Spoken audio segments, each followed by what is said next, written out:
I just don't see a world where I'll be turning off Facebook. All right, what's going on, everybody? Welcome back to the Fitz and Franson Show. I'm Fitz. I'm Franson. Today, we're going to dive into a topic that every business owner, I think, wrestles with. Your leads come from, how those sources change over time, and really when you should stay the course versus kicking those sources to the curb. And to help us unpack this, we're bringing back a guest who's been in the trenches building a powerhouse of a business, really. Justin Plant, welcome. Owner of Epic Concrete Coatings is back with us. So, Justin, welcome back. Yeah, thanks for having me. Absolutely. So, Justin, this whole episode was sparked by a text you sent to Fitz. You said we should do a show on why Facebook is still relevant. This is great timing because we're meeting with a lot of small businesses right now and discussing lead sources, not just Facebook. So what's going on out there that made you send that text? Yeah, just what I hear around the dealer network and, some people that are completely abandoning ship on Facebook, which I can't understand that route necessarily if you're still looking at a growth pattern, that all the lead sources are still viable. It's gotten a lot harder, Facebook, over the years. I know I couldn't keep up with it. And when we brought Powrful on board, fun to see you guys make the adjustments as it's an ever-changing market. I think it's just harder to do in-house, but just the ramblings around the dealer network, and I thought it would be good for you guys to put out some content. Obviously, with Jay, you guys at Powrful, Facebook's still working, so. Yeah. As Jay said, they're a timely conversation or talking point because we are going through a lot of the year kickoff, although January is almost over at this point. It's kind of wild to think about. Yep. But, it's a funny thing to have in a conversation at this point where what we're seeing, and Justin, you can maybe reflect back to us if these are similar conversations that you're hearing as well too. For those that are having those conversations, it almost feels as if like the planning that should have been done, December and November and October of last year to get prepped for this year, we're getting hit with kind of the slow start of January that most of us experienced throughout the country. And now we're left scratching our head, looking around going, well, why isn't it working, or where else should I go? Whether it's Facebook or any other lead source that you got out there. Is that the same sentiment that you're getting? Yeah, that's exactly it. One thing that I've always preached with our team, whether it's our office manager, whoever's helping out with marketing, as we get prepared to know what our marketing budget is going into the next year, I'm usually doing that towards the end of Q3. The way we look at it is I think of our marketing as just an overall melting pot, not necessarily just one marketing aspect of it, whether that's Facebook or Google. I think it's just good that people are reviewing their numbers and actually seeing what the data is behind the numbers. Are leads getting more expensive? Yes, but I think that's on all platforms. Are you going to have a little bit lower closing percentage? Some of these lead sources, that's what you run into, just quality of leads wise. But at the end of the day, when we're trying to grow, the important thing is making sure that our team has enough at-bats. You can't make a shot if you don't take it. I think I butchered the quote, but that's the way that works for sure. So Justin, I know you started Epic, it was 2018, right? So you guys been at it for a little while now and been very successful at doing it. Now got 2 locations and multiple crews that you're doing a good job of keeping busy. Walk us through from 2018 to now, how have your lead sources and your mix evolved over time, and what's driving leads from year one comparatively to now? Yeah, I think everybody is pretty spoiled 2018 and then going into COVID where there was plentiful amount of leads. I remember when we first started, it was like $50 you could put on Facebook and you just boost a post and messages would come in. You'd have to turn it off because you'd have enough appointments for the week when we're running one salesperson. So Facebook has always been a driver for us. Facebook it still floats between our number 1 or number 2 lead source still as of last year. Google's obviously taken a big step up with the pay-per-click and that. So we put a lot more eggs in the Google basket. The one thing is we never really back off marketing in the winter. So when things slow down, we got to know when to turn the faucet up or down, but I never ever get rid of something in the winter. It's important. I don't know all the analytics behind how the actual learning phases of a lot of these work, but I know that if you turn it off, sometimes it's a lot harder to get started again versus just keeping those marketing sources rolling, right? You certainly lose that momentum, especially for one maybe that you've had as a legacy source since like 2018, for example, that's been working for that long. You cut that switch off for a month, 2 months, whatever it is, and whatever platform you're on assumes that you've totally gone away and you're starting from scratch again. I've been there. I've done that, in my previous life as well too. We had to make some difficult decisions to turn some things off because we weren't aware of what was working or what wasn't working, because previous people in charge of those departments weren't tracking it well enough. And speaking from experience, you're not wrong that it's a painful thing to try to get it going back. You're going to spend to get it started. That's a painful spend.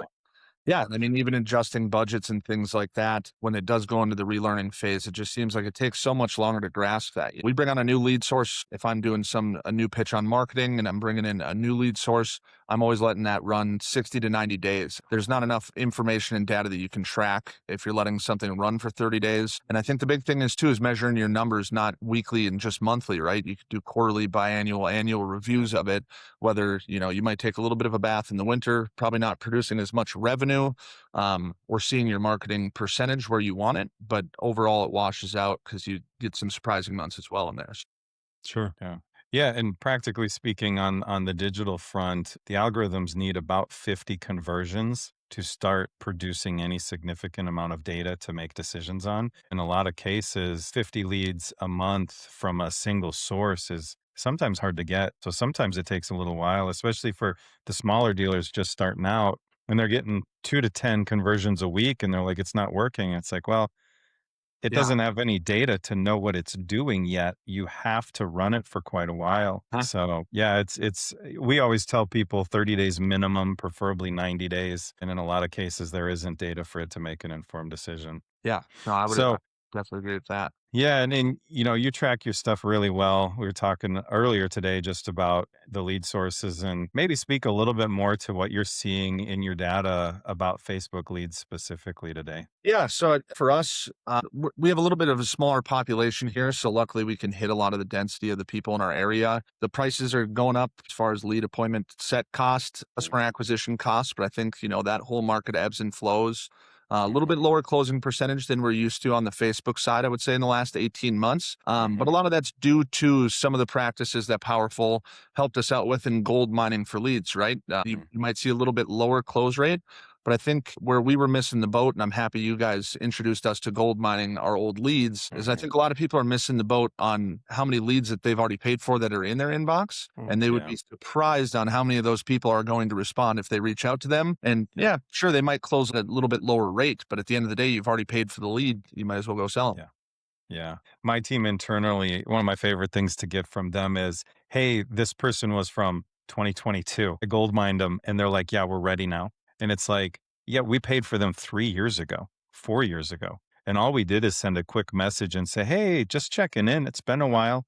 Looks like we talked about a garage 3 years ago. And then they're like, oh gosh, I totally forgot. Yeah. And I mean, accurately track those numbers if you're looking at your closing percentages and seeing what revenue it produces. If you're not gold mining and diving back into that lead bucket, making sure you're taking advantage of those, that's going to sway your numbers. So diving back into those and at least getting those appointments set, getting everybody good at bats, right? We're still vetting the leads, making sure that they're, we get them warmed up and that it's going to be a good at bat for our salespeople. But I think it really will sway your data for sure. If you start digging deep into that bucket and grabbing some of those leads that you've already paid for those messages, it's going to sway your percentage marketing for sure. Yeah. And you touched on the price that's going up. And, we started Powrful in 2020. Oh gosh, it was like $5 messages and everybody was excited. Now it was COVID and everybody had a check from the government and they were all stuck at home. But we've watched this stuff year over year, costs go up. And one thing just to remind our listeners is a lot of this is the platform's fault. I jokingly say marketers ruin everything. I'm joking, but not really. I would agree. Right? Yeah, right. Fitz, sales guy would agree with me. But they're always changing the platform.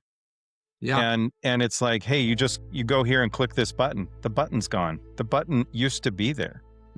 They changed recently. It used to be lives in as a targeting option. They got rid of lives in and it's lived in or has recently been in. Yeah. So now all of a sudden Facebook is saying, I got you 15 leads. And you're like, yeah, but 8 of them don't even live in my area.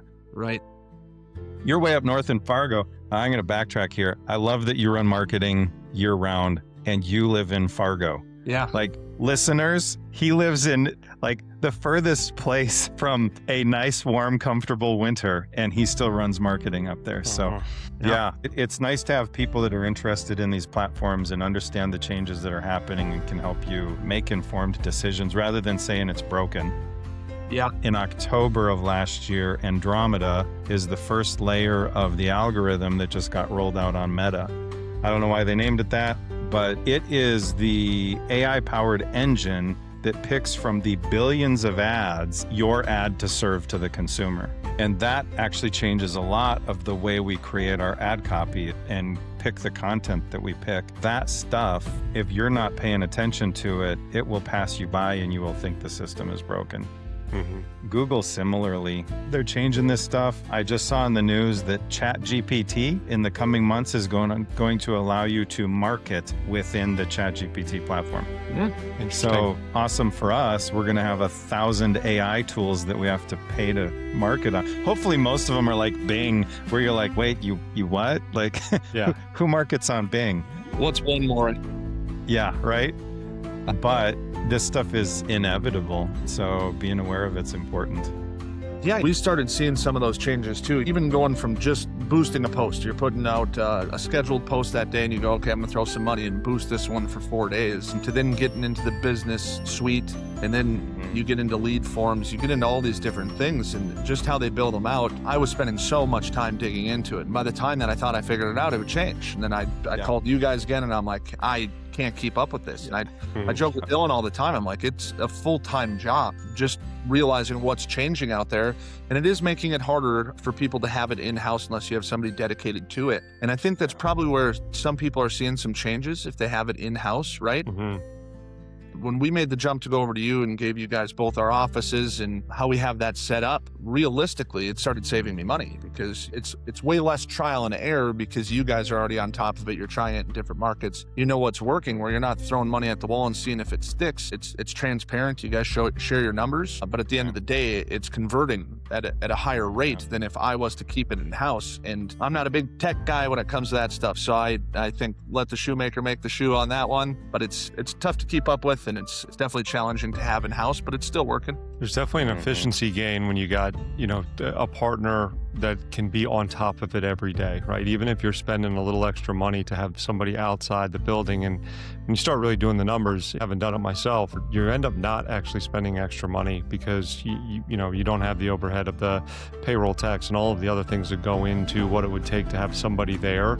And then also the management and the day-to-day that you got to maintain for that person as well too. But the replacement of somebody that is watching and this is their only thing that they do, versus the temptation of having somebody in the building and going, well, I see they're not doing anything for this hour. Maybe I should give them some other tasks that take them away from it. And in today's world, we're talking a lot about AI and all of these other things.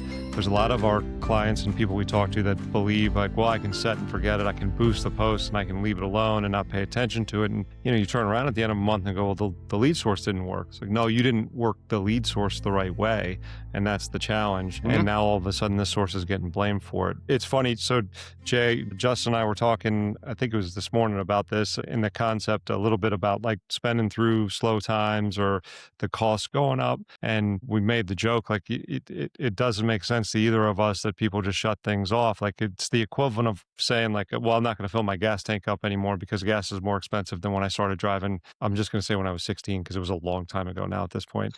Right. But, or like, like we no longer buy eggs because eggs are like massively expensive. Like, yes, would I like them to cost less? Absolutely. But I still got to get to work. I still got to make breakfast for my kid in the morning. Like I'm still going to make those purchases. So it's an interesting thing to, have top of mind, but make a decision to go in a direction that makes it more expensive because you're not bringing revenue in on top of not spending the money. You mentioned that you thought maybe people don't really understand kind of the full value, right? I think people kind of see one thing. I spent money and I got not enough in return. Can you maybe talk about that misconception that you and I were discussing a little bit and how maybe that can impact other areas too? Yeah. So, I think a lot of people look at it nowadays. The nice part is that every day we're getting more analytics, right? There's different ways to tie your pages and get the analytics of where the traffic is actually coming from. And I think where some people are missing the boat with Facebook, it's not just about the person that sent you a message or the lead form that got filled out. Relatively, even if you're not going to use it as one of your main marketing sources, putting some money behind it just to stay out in front of your audience you're going to drive a lot of people to your website just by seeing that. We did a test pilot, I know, this summer, and I go, hey, let's link our website in the bottom of every Facebook post. And you could tell, like just off our data, I could look over it week after week and I go, okay, these 2 weeks analytics, we put our link to our website in every single post. And then, a lot of people are going to say, well, that was Google, or, that goes towards my Google bucket. But realistically, I think all this stuff is driving more and more to your website. People are going there for more information, right? We're shouting out our crew on Facebook, sharing some nice before and after photos. But if they want to get in the thick of it, they're going to find the information on your website. Same thing with PPC leads, right? You have a landing page and then you go, man, we didn't set that many leads off the actual landing page for the PPC. Well, if you look at the numbers behind it, there was a ton of people that clicked on that, but they wanted to learn more about your product. They clicked on your website link and then filled the form out on your website versus the landing page with the fill form, right? So, it's tough, but it's getting easier. I think there's a lot of analytics and numbers that we can look at. Sure. But I think it would surprise some people if they saw it, where these marketing sources are driving people to the website or what other sources you have. And there's certainly ways to track all this stuff. There's no doubt about that. There's more and more tools that can link these things together. And you guys, kudos to you for putting something in place to, I think, prove it to yourself. You weren't looking to disprove it. I think you were looking to prove that I'm spending in the right place, which, if I could give encouragement to anybody listening, go at it with that attitude first. Try to find a reason that it is working in a different way.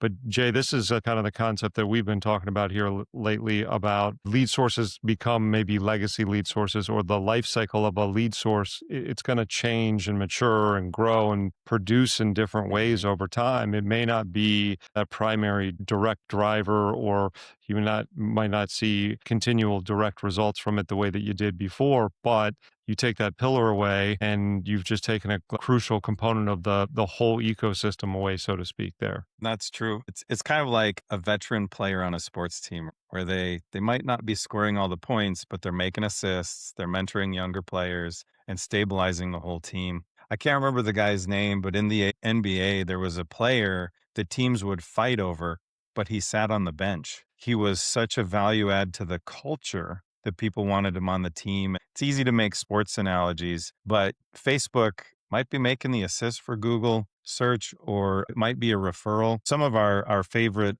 stories that we hear over here at Powrful is, man, you are everywhere on Facebook. I can't get away from you. But they did that on the phone. They called the office. They didn't do it through Facebook. They didn't fill out a message campaign or lead form. It's definitely this idea that, back to the very beginning of this, track your numbers and follow the customer journey and ask great questions on the phone. How did you hear about us? And even follow up with, hey, curious if you see our ads on Facebook. If they tell you it was Google, or they tell you it was a home show, and just say, are you seeing us other places? We'd love to know.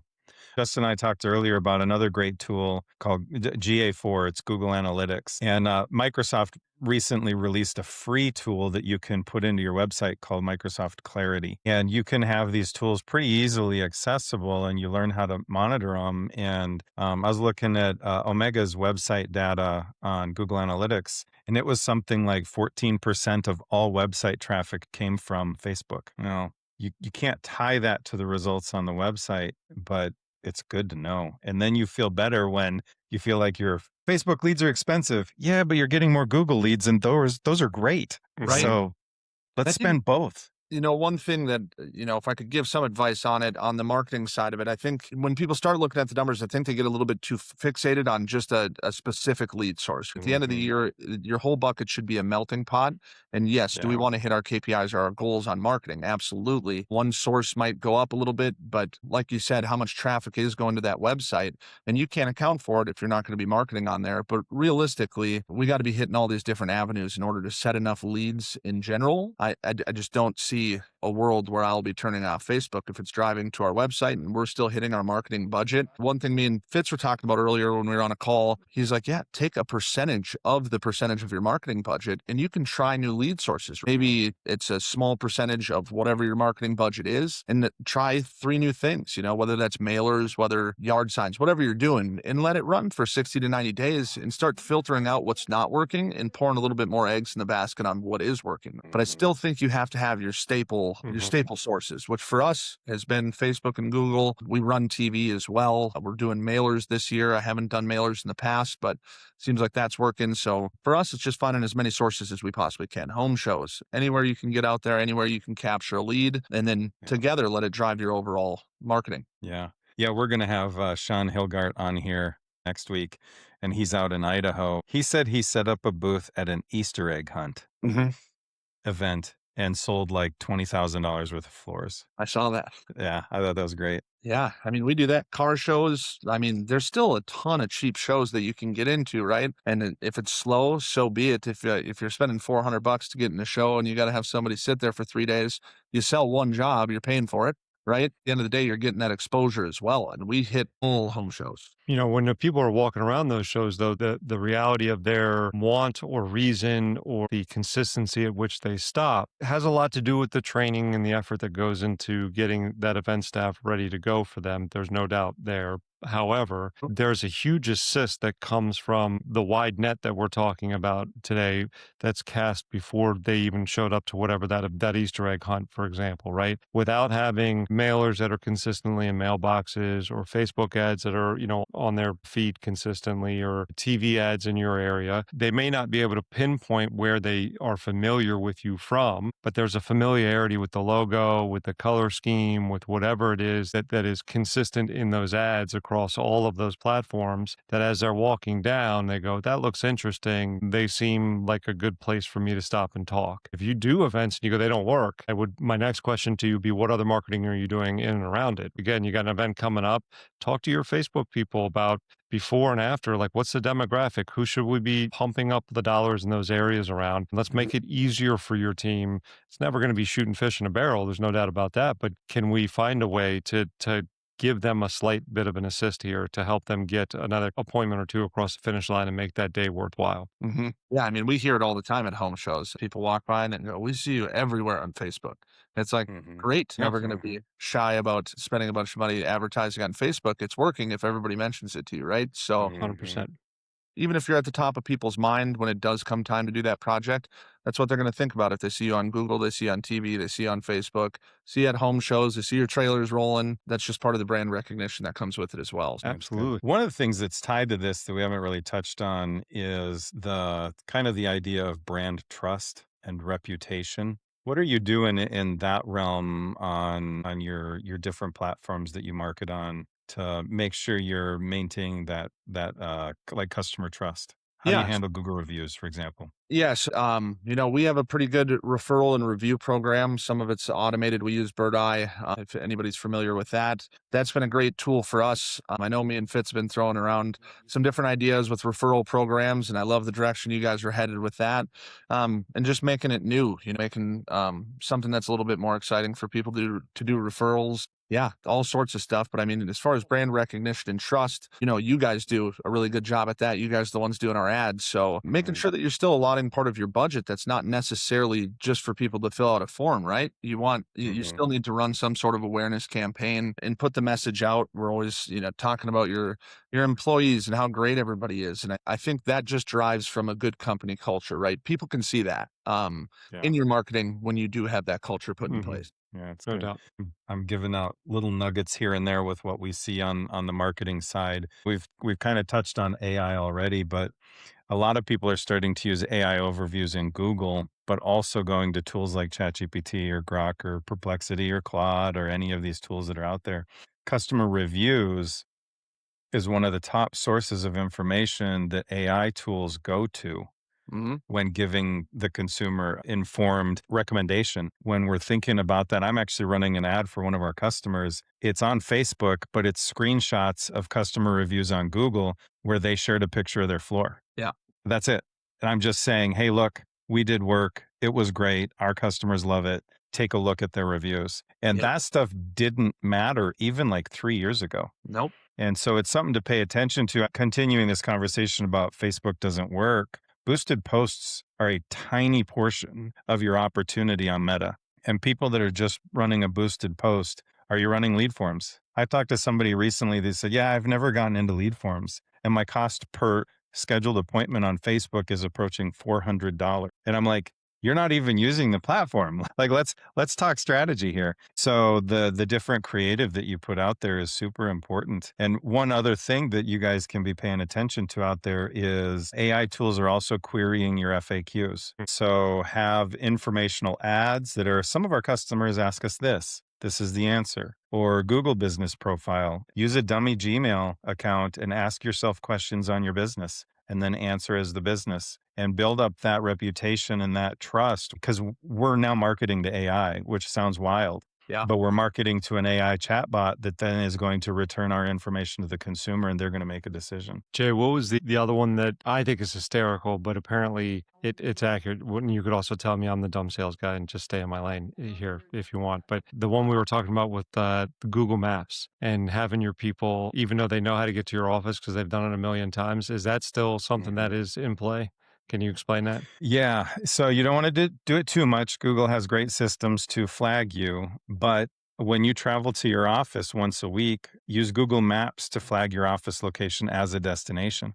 It's kind of a silly thing, but it's actually going to up your rankings in Google Maps. This is a place that lots of people visit. And so there's silly stuff like that you go, do I have the time or the energy to do this? But, tell your sales guys or your production guys, hey, click the office address once a week. And let Maps collect that data. Kind of wild. We meet with our Meta rep every other week, and he was talking to us about Andromeda rolling out on the platform. And he told us that Meta has 50,000 data points on every Meta user. I'm like, there are not 50,000 things that are interesting about me. Like, how on earth do they have 50,000 data points about me? But so when you take that into context, Google, Facebook, all the social media platforms, TikTok, etc., they are perpetually collecting every single piece of information about you that they possibly can. And so even where you go on Maps, we laugh about phones. It's like, I want a new pair of pants. And I'm like, hey, find me new pants. I don't have to search it. My phone is going to start serving me ads for pants on Facebook. Right. And so having that information out there and perpetually feeding the system is important. Yeah, and it's a lot of those small things. I think that we get overwhelmed with as business owners when you're wearing a lot of hats and, you have a call with you and you're telling me about AI and how keywords are changing and they're going to all these questions. And I'm like, man, if I had to think about all that stuff all day, it gets overwhelming, right?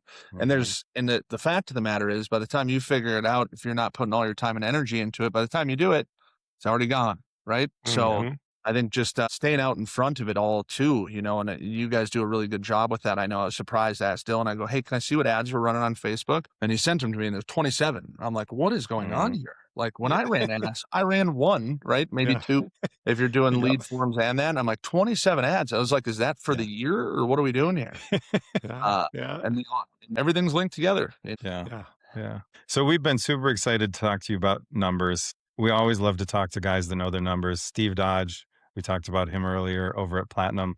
Guy knows his numbers. And it's refreshing to say, hey, I have a question and know that they'll have an answer. So we know this is a strength of yours, but we do have a couple of quick questions for you about shifting from a gut feeling to data-driven analysis of lead sources. Yeah, I think there's probably too many people out there that they start off able to manage things by gut because it's smaller and easier to do at that point. But as you get going, you maybe don't realize when that transition should have happened for you, a long time ago. So like Jay said, a couple of quick questions maybe that you could share some insight with the listeners on here. So KPI question for you. If you were to identify 2 or 3 metrics that you would watch as the decision maker here that would give you hey, this is my indicator, my decision point that a lead source is working at this point or not working at this point? Yeah. One thing that we track, and everybody that's looking at their numbers is going to track, is just what's your cost per lead, what's your cost per appointment stat. Me and Jay have had this conversation. We've all had this conversation. But when you talk about Facebook and it goes, oh, it's X amount of dollars per message, I'm like, as for me, that's great for you guys to know. But for me, I'm like, I don't care. So how many appointments did we set, right? I get that you're driving the conversation price down and that's great for the overall campaign and the budget. But for me, I want to make sure that the people that are messaging me are converting into appointments, right?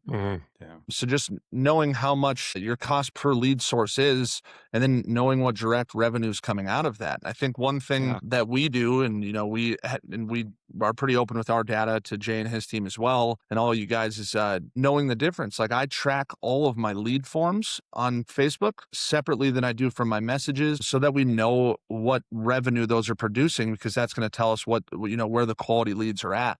So I think, vetting your leads, making sure that you're giving your sales team good at bats, but knowing your cost per lead, knowing your cost per appointment, and you got to know your overall customer acquisition. I think that's very crucial. And you can benchmark it against other advertising leads that you get, right? If you're going through Google, yeah, it might be a little bit different. Sure, Facebook went up. Is it still more than your Google? How much are those leads costing you? What's it for revenue? Even if you're closing a little bit less, if it's producing more revenue and you got the sheer lead volume there, that's what you need to be looking at. I'll share a quick story. It's marketing and sales, Jay, and I kind of have fun with that a little bit, and cats and dogs. But there was a previous life and position I was in, running a sales team for an organization, and our marketing leader for our market. We're having a meeting, and the general manager of our office says, this lead source, our cost per appointment, is out of control. We need to cut our spend back. And I immediately went, whoa, hold on. Don't you dare take those leads away from us right now. And we were closing them. Our overall close rate as an office was in the low 30s, and we were closing that lead source in the low 40s. It was one of our better close rates, and it had the highest average job ticket for any of the lead sources that we had. And as soon as I started chiming in marketing, a marketing person was, yeah, absolutely, thank you. Like, I was going to say the same thing. It's painful for me to write the check at the beginning of every month that, for that lead source. But what we know is it's going to produce maybe lower hits, but they're all home runs, right? Lower number of hits, but every single one of them is a home run. And then, yeah, we could go get a bunch of lead aggregators to get us a bunch of leads at really cheap cost. We're never going to see those people, and we hardly ever sell them. And if they're buying, they're buying parts and pieces of what we actually do. So it offsets all of those costs for sure. Stopping at just lead cost, which I think far too many people do, is a very dangerous game to play as well. Yeah, I would agree with that. I think a lot of people look at it, and that's what they're looking at. How much is it per lead? Realistically, like you said, what's your closing rate on, and what revenue is it producing at the end of the day? Even if it's a little bit lower, and that doesn't mean that it's underperforming, right? It's probably doing its job. And I think each lead funnel that you have has a job to do, right? And they're not all the same. They're not all the same at bats. They're not all the same cost either, right? Yep, Yeah, absolutely. that's good. Now, we've talked about a lot today. So I have a question for you. Have you ever had to completely reinvent how you've used one of your marketing channels? Yeah, we did a couple years ago when we still had Facebook completely on our own. And then we started getting into the business suite, and I was doing the same thing. I was using 4% of what Facebook was capable of, because boosted posts were just rolling, right? And then you start getting into lead forms, and getting in the back side of the business suite was a whole different realm, right? And we dove into that. I think it cost us more money to try to take it on ourselves, just because it was such an overwhelming amount of stuff that we had to learn that was new, really rebuild our Facebook, being that, it wasn't the day and age of throwing $50 in and you had appointments for the weeks anymore, right? And I think Meta sees that as well. That's why they're always changing. They're making sure that people are staying up to date with all the changes that they're making, and then that's what's driving the algorithm on it, right? So for us, it's an absolute no-brainer with having you guys teamed with us and being able to review everything and look at it. Well, realistically, we weren't getting as many messages. Our appointment set rate might have been a little bit higher just because we were only doing boosted posts. But once you start spreading that out and really utilizing Meta for what it is, there was so much more in-depth stuff that was involved that I just wasn't aware of, and I honestly just didn't have time to keep up with. For sure. Well, I know too, we've talked about a lot of stuff, and casting a wide net is important here for sure. Making sure you got the sources that are feeding each other. But you mentioned something earlier that I think is important, that I think a lot of us at some point at least overlooked, and if not, we're currently overlooking, which is you have a good pool of customers that you've already paid for that are in your database, as far as leads that never converted into appointments, or there's also ones that you've gone and seen and not converted into sales. And then you guys have a great reputation as well too. But I know you, and I've worked with you and talked with you a lot. You're pretty intentional. Do you plan a budget around, we need to capture X% of our revenue from repeat referral business this year? What's the intentionality as far as how you go after that? Yeah, so I do set a goal for what we want for referrals.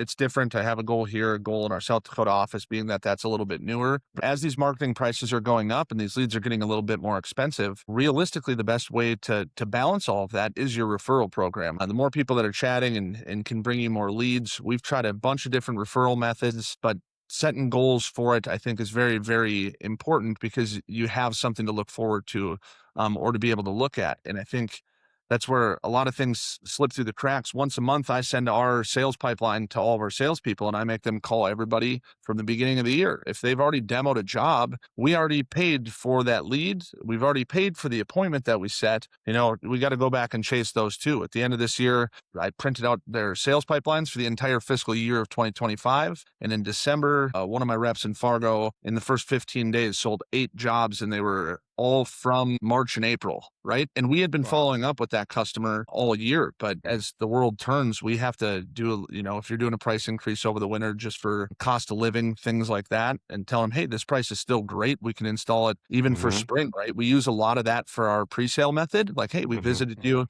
We'd be happy to hold that price. And maybe you got to throw them in a little bit of extra incentive or something. But I think everybody's going leads, more and more and more. Well, we got to look what's under our feet first, Yeah. And I think that's something that Jay made us aware of. And I spent the weeks, that's me and our office lady, tagging everything in Facebook and organizing it. And that's the one thing, you can't let that get away from you. If that's not organized, and Jay gets after us once in a while, he goes, make sure you're using the same tags as we're using. And I'm like, I don't do the tagging, but I understand it. So keeping them organized and knowing where you have to follow up. Builder Prime does a great job. You have a call queue every day. You can automate a lot of your follow-up as well. There's just so many little things that I think people overlook, and they just want more new leads. And there's a lot of practices, a lot of best practices that we can be utilizing now for stuff we've already paid for. It's a great point. And what you're describing there, I think, is a world that we've built for our reps too. So as leaders, owners, marketing directors, we're constantly, I need more leads, I need more leads, I need more leads. Our salespeople have that same mindset too. They're going to show up tomorrow expecting new leads. It's funny, Jay, you and I have talked to a lot of, our guys do a great job of follow-up, right? And maybe on the ones they think are going to close, but they're really not very good at that as far as predicting goes, right? They're pretty terrible at it for the most part. And they also lose steam pretty quickly because you're fighting to get them new leads constantly and handing them over to them every single day.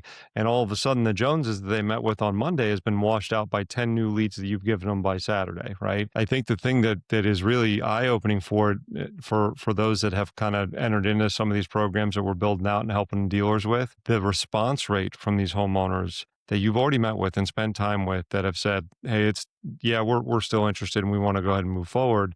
And to your point, you've already spent money on it. Even if you kick in an extra, a couple bucks to get the job across the finish line, it offsets your cost of marketing. You already lost dollars on it. You may as well recoup any dollars you can. But my biggest advice is you have to stay on it as a leader, as an owner.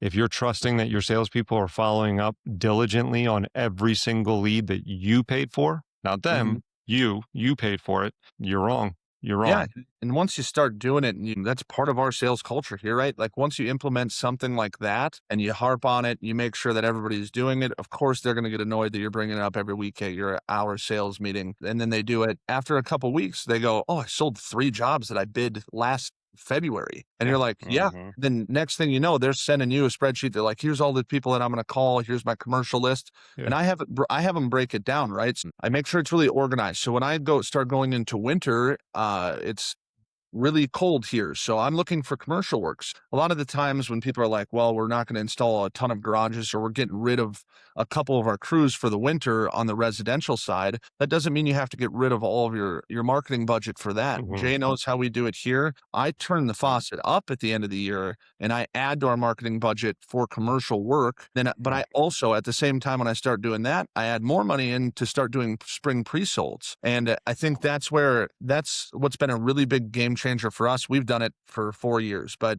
for us, there's not a lot of people that want their garage installed when it's negative 45 below windshield, right? Nowhere to put your eyelashes freeze together when you walk outside.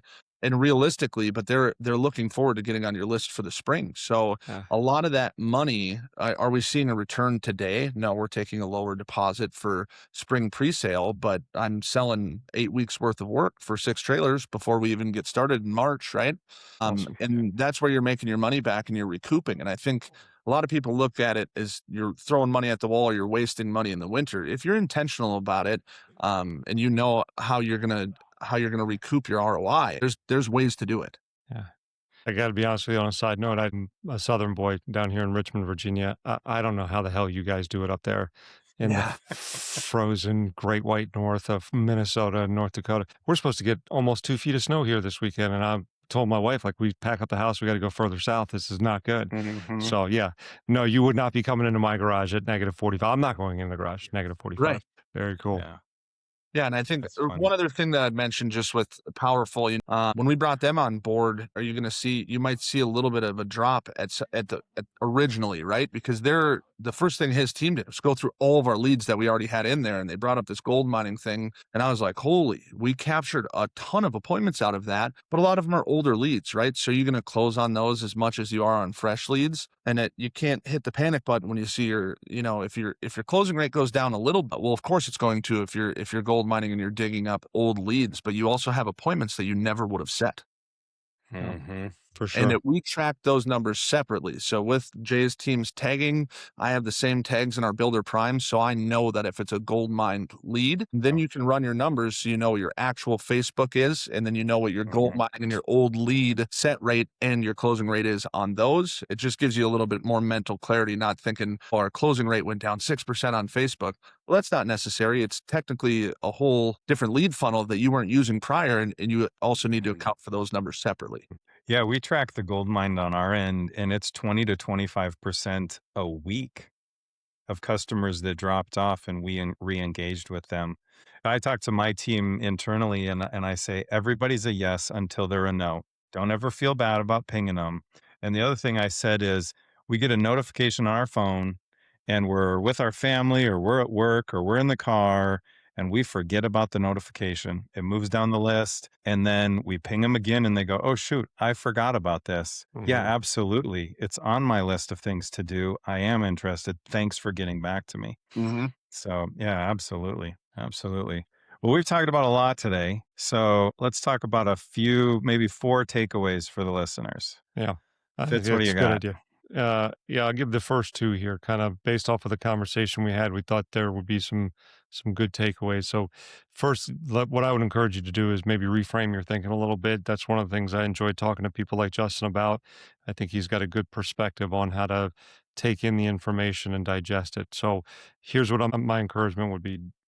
You got to stop thinking about lead sources as kind of like binary. They work or they don't work.